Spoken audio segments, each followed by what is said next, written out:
Hello and welcome to Weather History Episode 1. This is of May 3rd, 1999, when the strongest tornado in history occurred.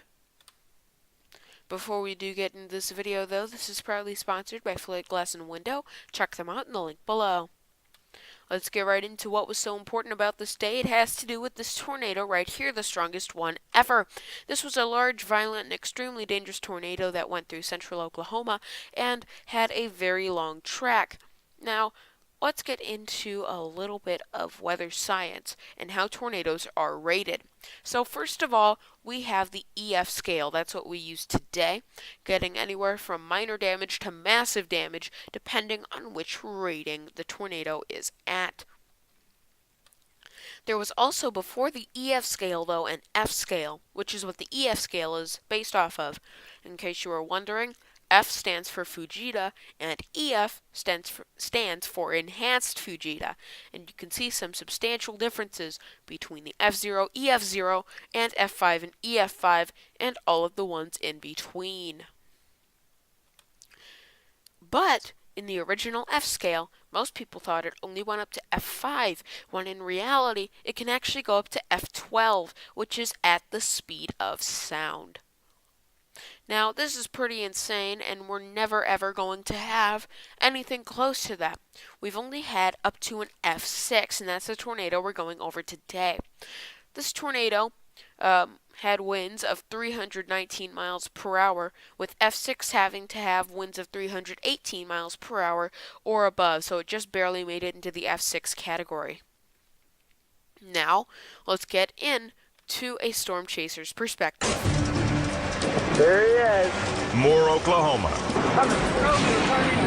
Well, that's starting to look good. Reed Timmer, an amateur storm chaser, tracks down an ominous cell of dark clouds. Wow, look at that sucker! I look up and, you just see the clouds moving faster than I've ever seen them move before. So you knew that something huge was going to happen. Then, the moment Reed's been waiting for. Look at that! A glimpse of his very first tornado. Oh my God! Sisters! Look at that! We got sisters! This is incredible. This is absolutely incredible. The awesome funnel cloud churns along the horizon. Look at his turn. Charged with excitement, Reed and his friends decide to get a closer look. Look at that! That's gotta be big. Want to get up there? Yeah, let's go.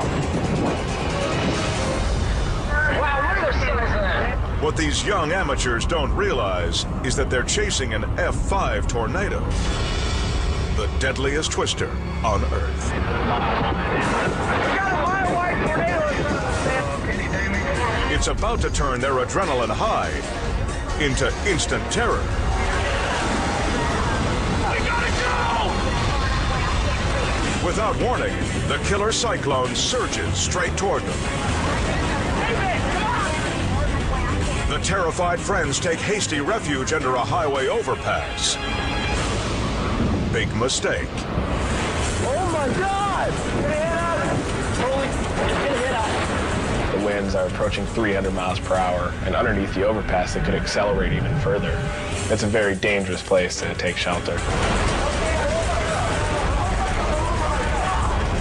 The massive funnel is now less than half a mile from their death trap hideaway.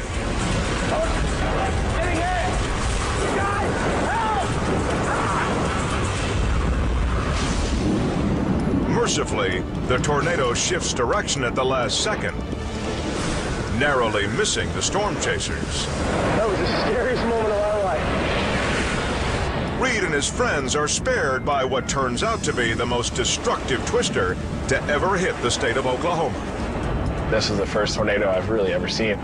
Little did we know, it would become one of the strongest tornadoes in history.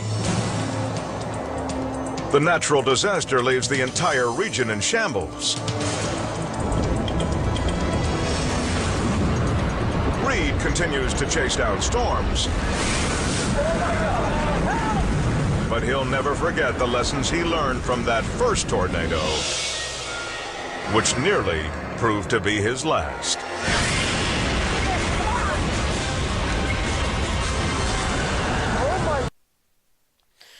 Oh Alrighty, so I think that that was a fairly good example of what this tornado was capable of doing.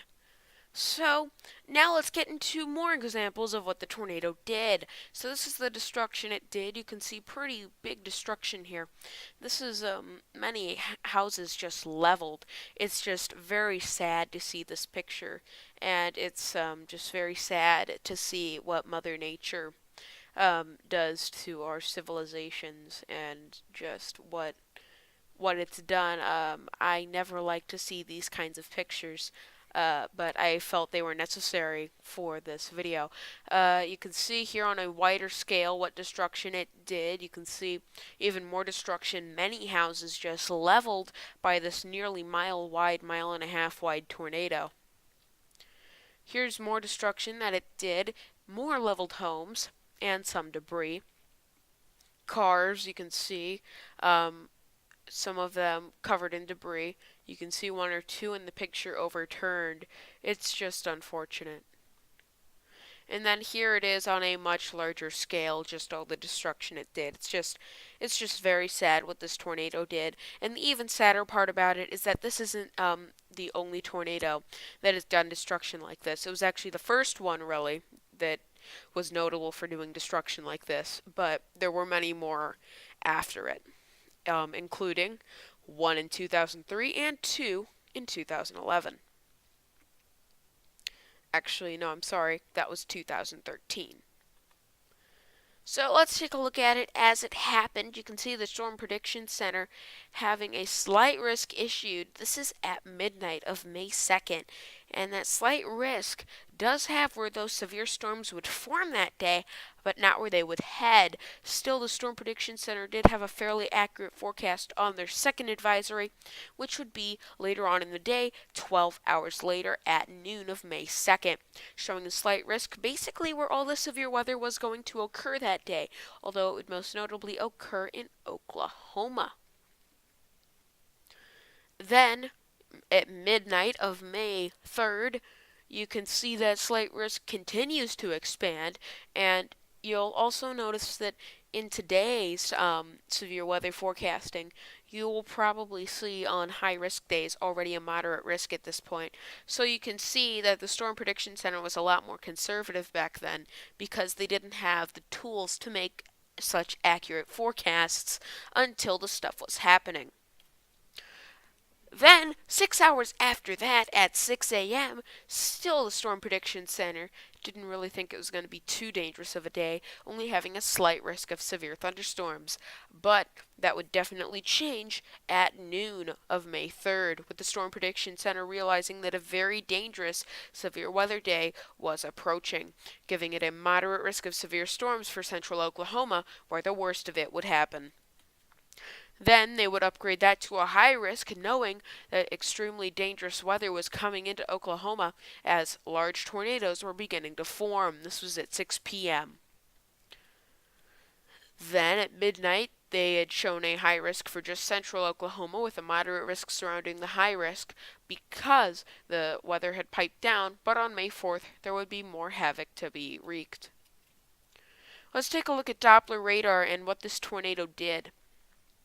So let's take a look at the track of it. Do you see that hook there? That hook is where that tornado was. And so we'll go over the track right now. So it began around Amber, and it would strike Amber directly before really strengthening, going just north of Newcastle and then hitting Cleveland more and TIK before heading out of the state. It would take a slightly northward shift into Midwest City, though, before it did that. But it peaked in intensity at around Moore, although northern Newcastle also got pretty devastating results from this tornado.